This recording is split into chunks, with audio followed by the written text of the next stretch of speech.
Hey guys, welcome back to my channel and another video.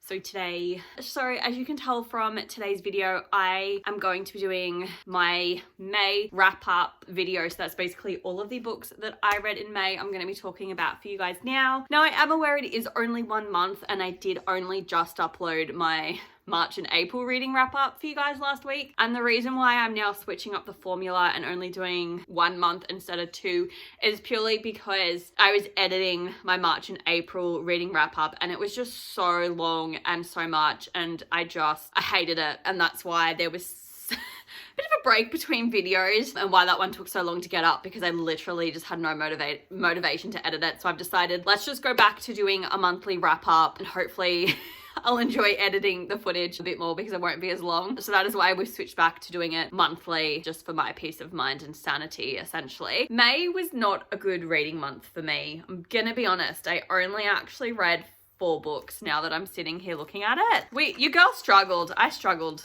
this month. I am literally putting it down to the fact that I just read a lot of books in April that I just didn't enjoy, and as such I went into May with a very small TBR. Let's just get straight into the first book that I read. So the first book I picked up was The American Roommate Experiment by Eleanor Armas. So this is the second, I guess, novel in this kind of, I'm just gonna say universe that this author has created. I guess it's a companion novel is the best way to put it instead of saying sequel. It is a companion novel to The Spanish Love Deception, and by that I do mean that, like, technically it carries on the story. However, we focus on different characters and their journey. So the main characters from the first book do appear in this one, but it does focus on Rosie, who is Lena's best friend, and then Lena's cousin Lucas, who she has agreed to allow to stay in her apartment whilst Lena and her husband go off on their honeymoon, I think it is. So basically what happens is that Rosie's apartment, like the roof literally collapsed and her apartment is not livable. So she, packs up her things and goes to stay at her best friend's house, and she has an emergency key for it. She tries to contact the best friend and all that, but they have no reception, so she can't get through to them. So she just stays in there, and then at about some random time in the morning, Lucas rocks up because he's just flown in and he's been promised to stay in her apartment, and basically they kind of have to come to some sort of arrangement as to what they're going to do for their living situation, because obviously Lucas has nowhere else to stay. Everywhere's booked out. Lena's apartment is not livable because obviously we've got this roof that's been caved in. And basically Rosie is also like a romance author as well, and Lucas was a surfer, like quite a good surfer. I loved this book. I thought it was adorable. I actually enjoyed it more than The Spanish Love Deception. Rosie and Lucas were just adorable. Their love story was so cute. I enjoyed it. I was smiling the whole time I was reading this. I thought it was fantastic, and I did actually rate it 5 stars. It was so good. I love it more. Like, if you're iffy on The Spanish Love Deception and you can't decide if you want to pick this up, like 100% pick it up. It's so much better. So that was the first book that I read. And then the second book that I read in May was Happy Place by Emily Henry. So Emily Henry is one of my favorite authors at the moment. I think she's amazing.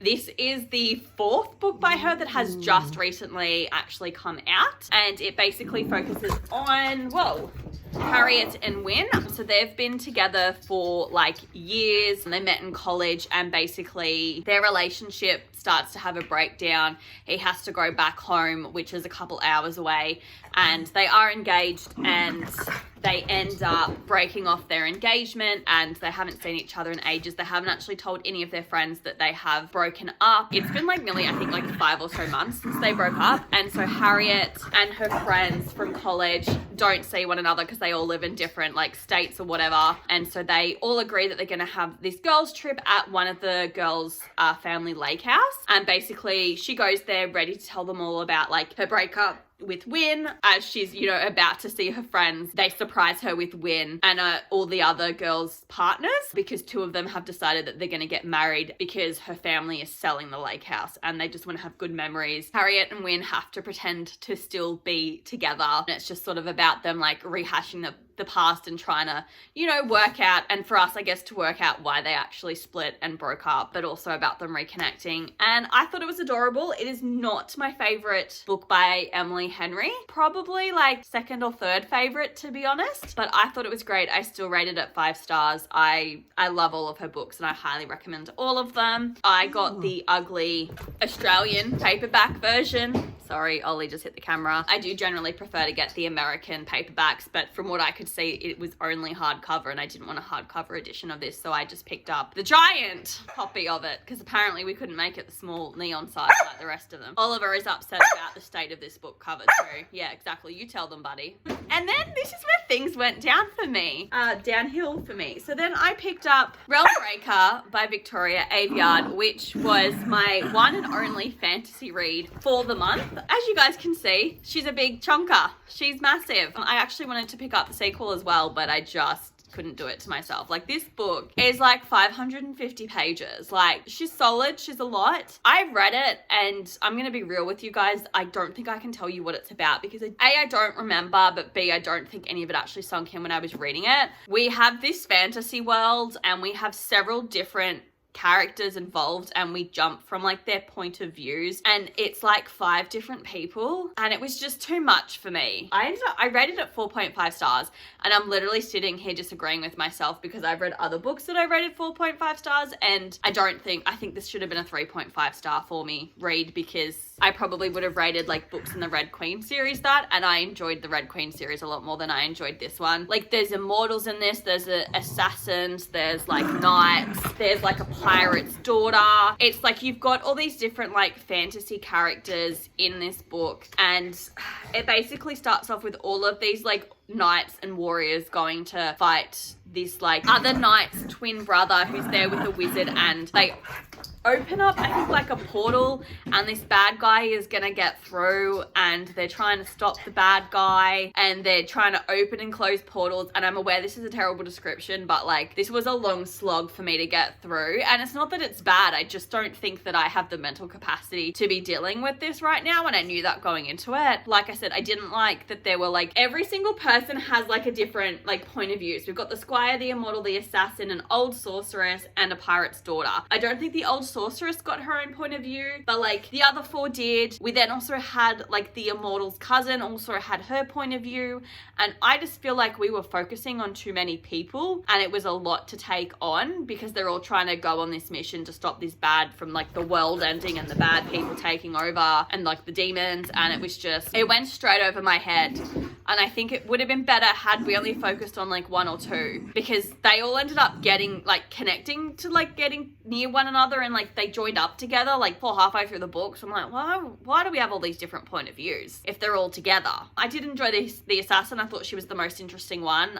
For an immortal, the bloke was bloody whiny and I just didn't enjoy him. But yeah, I think it would have worked better had we had less point of views to like deal with and focus on, and I think I would have handled the whole thing better. But it's okay, it's fine. Like I said, I rated it 4.5 stars and I disagree with myself, and I'm gonna make it 3.5 stars because I think that's more appropriate. And this is why I didn't read a whole lot, because I had to slog through 550 pages and it just took so long to read a page. The chapters were quite long as well, which is quite normal for fantasy novels, but it was just it was a lot for me, and I just really I don't think I should have picked it up because it didn't get me back into my fantasy world, but I just really wanted to read it. And I was actually wanting to read the sequel if you saw my May TBR video, but I couldn't do it because it was like the end of the month and I was like, no, I've had enough. So then the 4th and final book that I did read was Archer's Voice by Mia Sheridan. I apparently rated this 4.5 stars as well. I really think it's more like a 4-star read, or 3.5 to be honest. So this is a very popular book talk novel.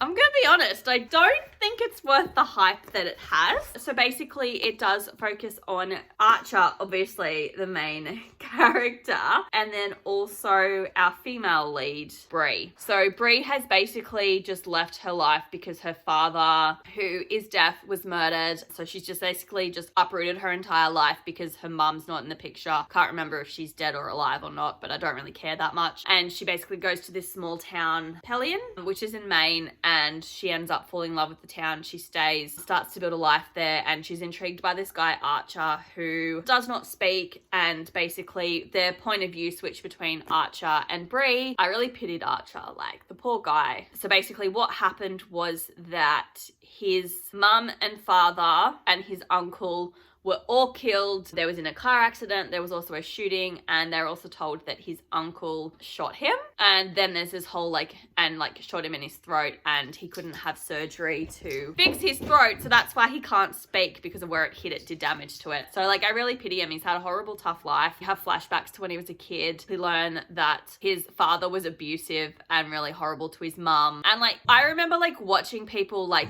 reading this book and reacting to it, and I guess like so many things that were gonna happen, like who his actual father was and all of this stuff. And like I literally watched people like and like cry whilst reading this book, and I'm like, and when you get to like the plot twist of finding out who his actual father is, I was like, no, I like guessed it. It was obvious who it was.